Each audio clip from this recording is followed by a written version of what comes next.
Halo, perkenalkan, nama saya Kevin Rizky Ananta Prainangin, NIM 719320018. Saya berasal dari kelas Manajemen A19 dengan mata kuliah Komputer Bisnis dengan dosen pengampu Pak Wisnu Rahyan Aditya.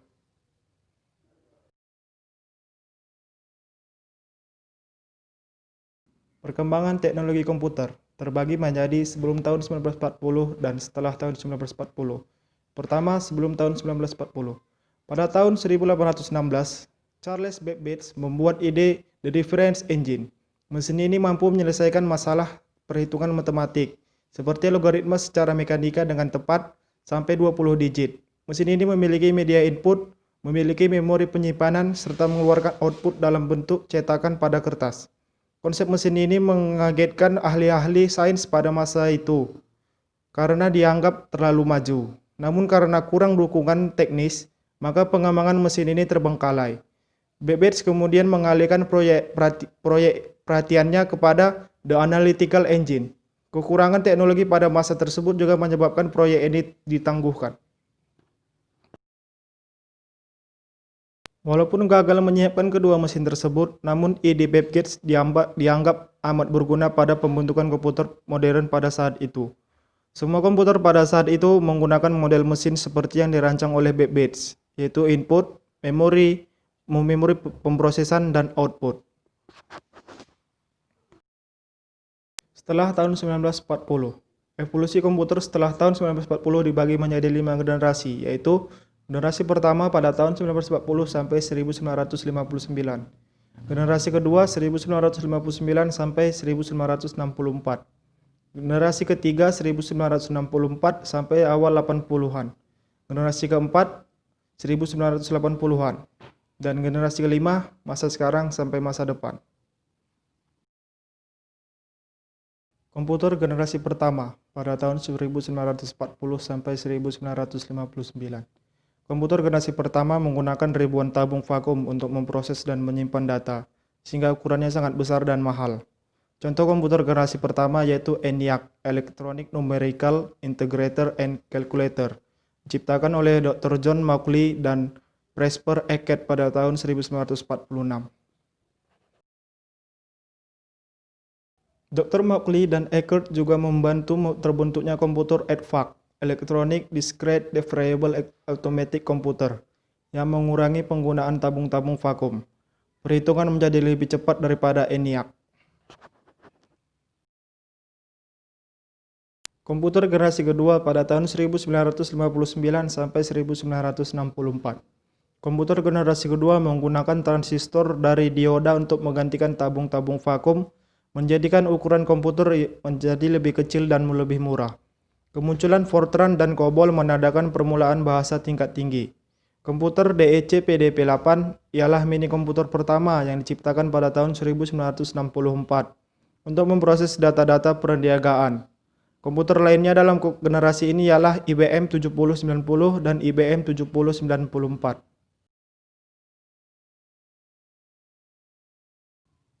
Komputer generasi ketiga pada tahun 1964 sampai 1980-an.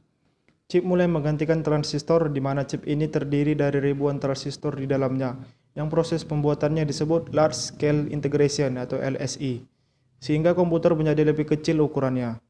Mikrokomputer yang populer yaitu Apple II, IBM PC, NEC PC, dan Sinclair. Banyak bahasa pemrograman muncul seperti BASIC, Pascal, dan PL/1.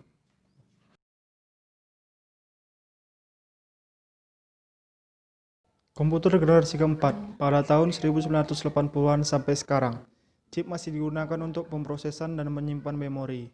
Ia lebih maju, mengandung beratus ribu komponen transistor di dalamnya.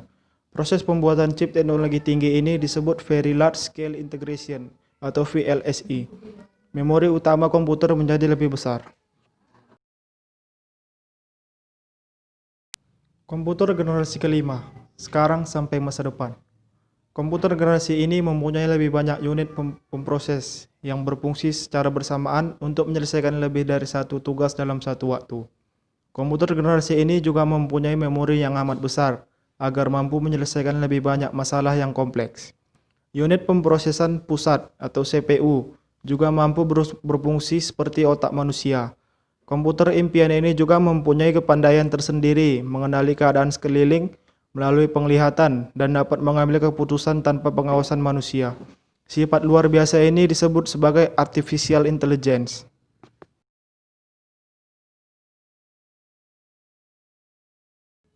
Materi kedua, perkembangan teknologi informasi digital. Secara garis besar, ada 4 periode atau era perkembangan teknologi informasi, yang dimulai dari pertama kali ditemukannya komputer hingga saat ini. Keempat era tersebut terjadi tidak hanya karena dipicu oleh perkembangan teknologi komputer yang sedemikian pesat, namun didukung pula oleh teori-teori baru mengenai manajemen perusahaan modern. 4 era perkembangan teknologi informasi digital. Yang pertama, era komputerisasi. Yang kedua, era teknologi informasi. Yang ketiga, era manajemen perubahan. Dan yang keempat, era globalisasi informasi.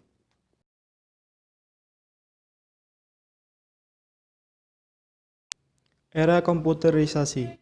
Periode ini dimulai sekitar tahun 1960-an, ketika mini komputer dan mainframe diperkenalkan perusahaan seperti IBM ke dunia industri. Perkenalan komputer di masa ini ditujukan untuk meningkatkan efisiensi kerja. Keperluan organisasi yang paling banyak menyita waktu komputer pada saat itu adalah untuk administrasi back office, terutama yang berhubungan dengan akuntansi dan keuangan. Kemampuan mainframe untuk melakukan perhitungan rumit dimanfaatkan perusahaan untuk membantu menyelesaikan problem-problem teknis operasional, seperti simulasi-simulasi perhitungan pada industri pertambangan dan manufaktur.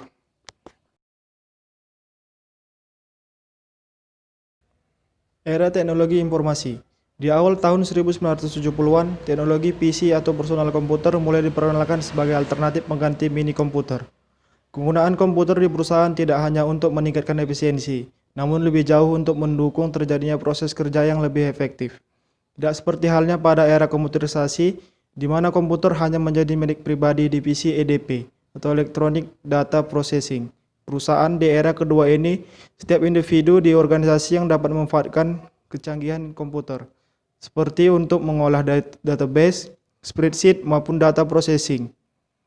Pada era inilah komputer memasuki babak barunya, yaitu sebagai suatu fasilitas yang dapat memberikan keuntungan kompetitif bagi perusahaan, terutama yang bergerak di bidang pelayanan atau jasa.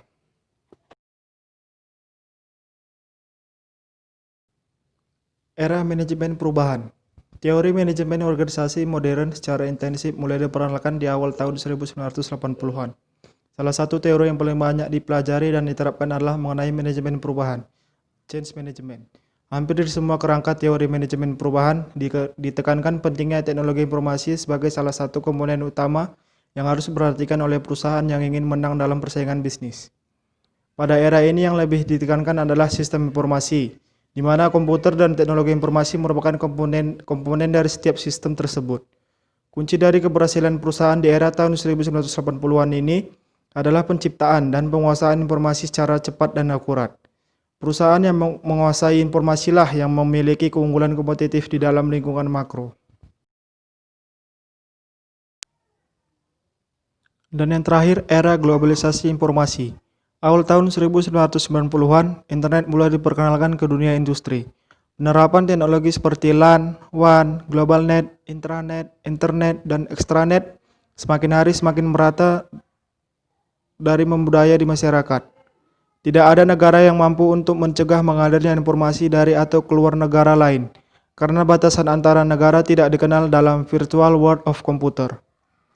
Melalui virtual world of computer, seseorang dapat mencari pelanggan di seluruh lapisan masyarakat dunia.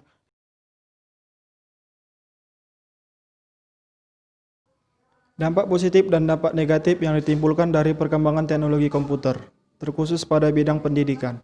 Dampak positif yang pertama, dengan adanya komputer menjadikan pembelajaran menjadi lebih mudah dan efisien. Yang kedua, bisa melakukan pembelajaran secara e-learning, seperti yang dilakukan semua mahasiswa pada saat sekarang ini. Yang ketiga, bisa mencari referensi materi secara mudah.